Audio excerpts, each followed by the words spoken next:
Thanks for joining us tonight. I'm Kyle Clark. I'm Kim Christensen. A man is in the ICU tonight with a confirmed case of West Nile virus, one of just 2 in the state so far. Tonight we spoke with his family. It's a story you'll only see on 9 News. Rhea Jaws along with that, and Rhea, his family wants others to take West Nile seriously. Yeah, hey, everyone enjoys a summer night. One like this one, it's gorgeous out, people like to stay outside, and that's exactly what James Martinez was doing when he got a few mosquito bites. Now he's fighting one of the worst forms of this virus.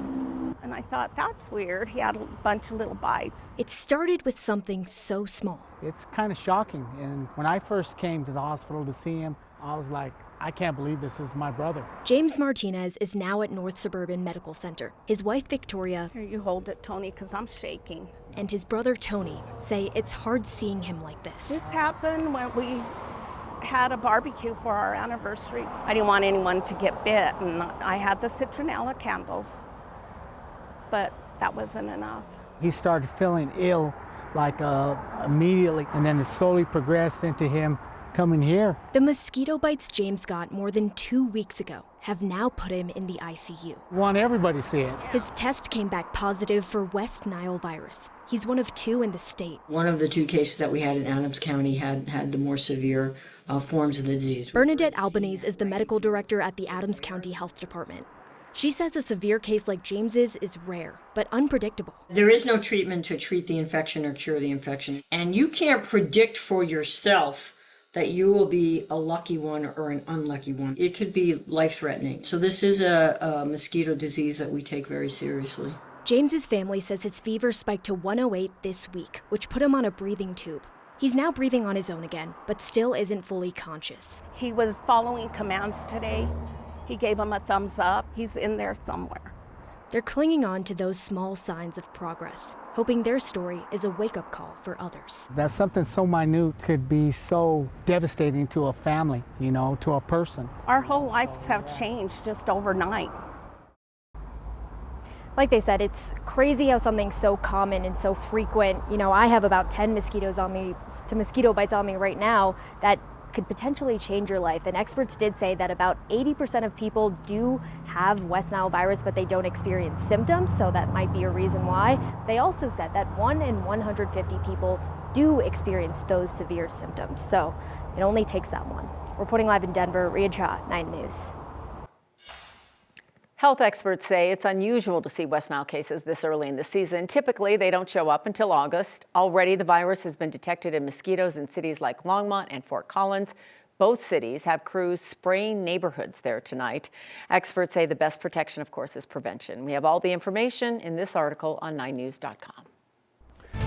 A new wildfire is burning on Colorado's western slope tonight. The Cottonwood Flat Fire started between Parachute and Burleson today, and it's led to some evacuations. That fire is now at more than 300 acres.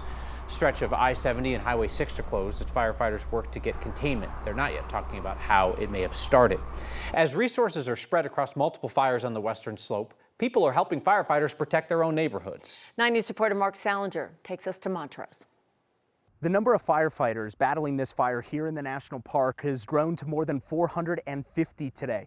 But even with all those resources pouring in from across the country, people whose homes were in danger up the road behind me decided to defend their property themselves.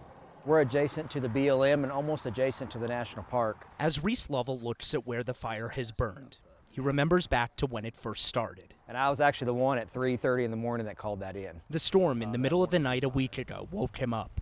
He saw the lightning strike all around him. Saw a glow up on the hill at Warner Peak, ran to my truck, grabbed my binoculars, put in the binoculars and realized that it had just started. What am I still doing here? Reese and his family evacuated, but he came back soon after to protect his neighborhood.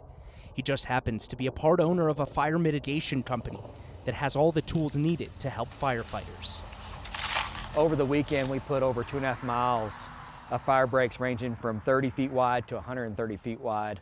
To give the firefighters a defensible position in order to be able to protect those homes. As the fire spread, Reese and his team worked with firefighters to build fire lines around the most vulnerable homes. When they were dropping the fire retardant from air, they actually used our lines, the dozer lines, to drop that retardant on. The homes aren't safe yet. It's not over by any stretch of imagination. But they stand a better chance of surviving as firefighters work to contain the flames. Every time I see the guys with the backpacks and the shovels and the chainsaws hiking 1,000 vertical feet up a rock face to go fight a fire to save my home, I mean, that's amazing. Today is a bit more of a cloudy day here on the western slope, which is good for firefighters, but up the road where all the firefighters are battling the flames right now, there's a whole lot of dry vegetation which could burn for a lot longer. Spring and 9 News meteorologist Corey Reppenhagen now on a day that started off like almost cold, like past cool to cold, and then heated up in a hurry. Yeah, it was amazingly comfortable this morning under a little bit of low clouds and even some mist for some of us.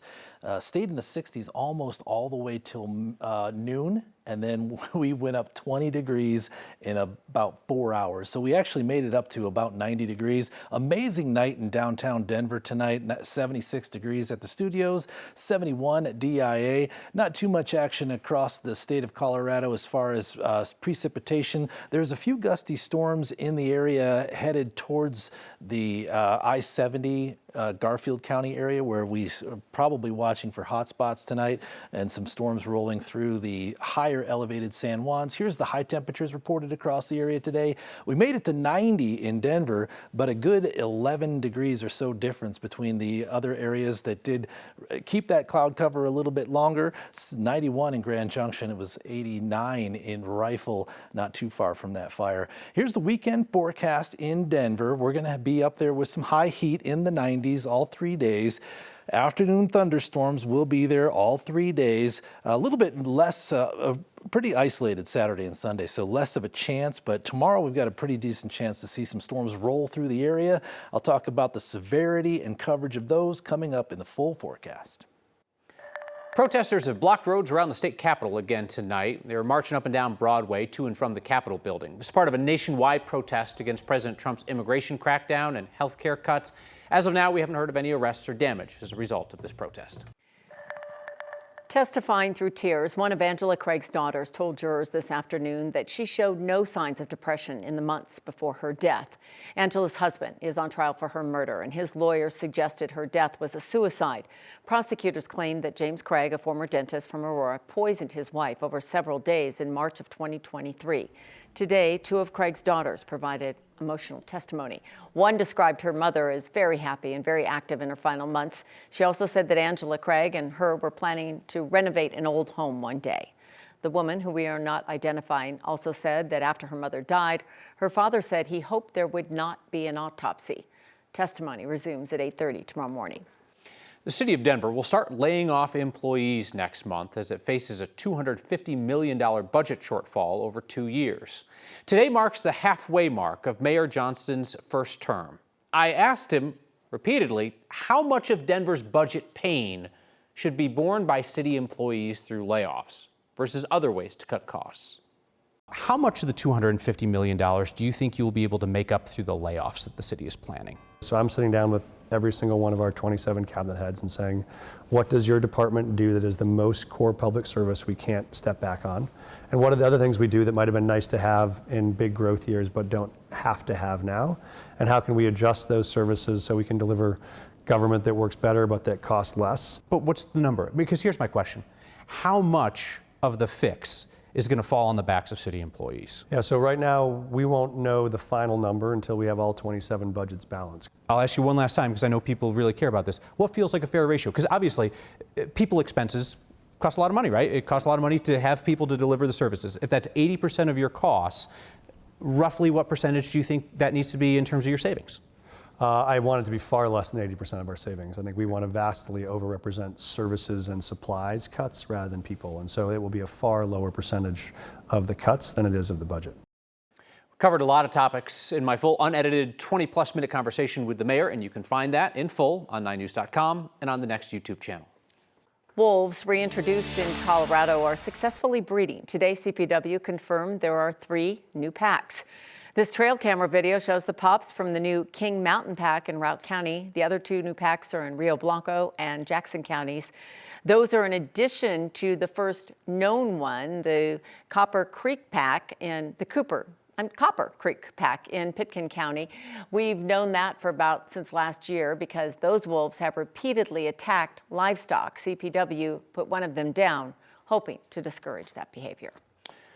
A volunteer rescue group in Summit County says they are seeing more calls for help than usual. 9 News reporter Shalima Maharaj talked to them today about what they're dealing with. Well, on average, Summit County Rescue Group responds to around 180 calls each year. Right now, they're already at 120. And Mission Coordinator Ben Butler tells me if the calls continue to come in at this rate, they could see their busiest year on record.